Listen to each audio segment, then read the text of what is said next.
Formato teptuko panaudojimas rašyklėje Word. Rašyklėje Word formatavimo teptuką patogu naudoti, kada mes norim greitai suteikti tekstui tos pačius formatus. Jeigu šiuo atveju aš norėčiau suformatuoti pastraipą pagal šitų dviejų žodžių formatavimą, aš turiu analizuoti, kokio dydžio, kokio tipo šrifto ir kokie kiti formatai yra jiems suteikti. Tačiau, naudojant greitai formatavimo teptuką, man užtenka įlipti į suredaguotą žodį, paspausti ant formato teptukas ir tada pasirinkti reikiamus žodžius.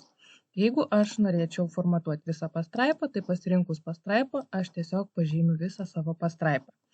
Tai yra labai patogu, kai norime tekstui greituoju būdu suteikti jau pasirinktą formatą, nežiūrint ir neanalizuojant, kokie tai šriftai.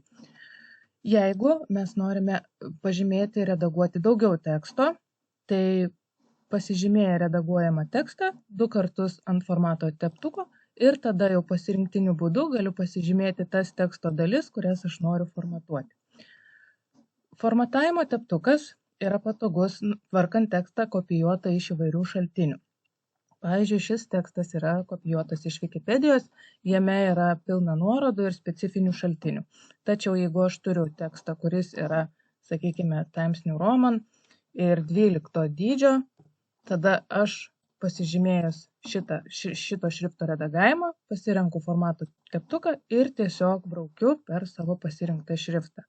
Matote, šriftas suvienodėjo, dingo visos nuorodos, nereikia jų atskirai redaguoti.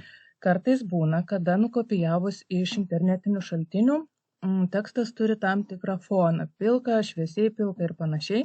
Tai šiuo atveju jūs vėlgi galite pasižymėti tokį formatą, kokį norit, ir tada pasirinkus formato teptuką, perbraukti savo įklijuotą tekstą ir jis susitvarko taip, kaip jūs buvot prieš tai suformatavę. Formato teptukas tinka formatuoti ir įvairiom figūrom. Tiesiog užtenka pasižymėti jų formatus ir pritaikyti. Pabandykite.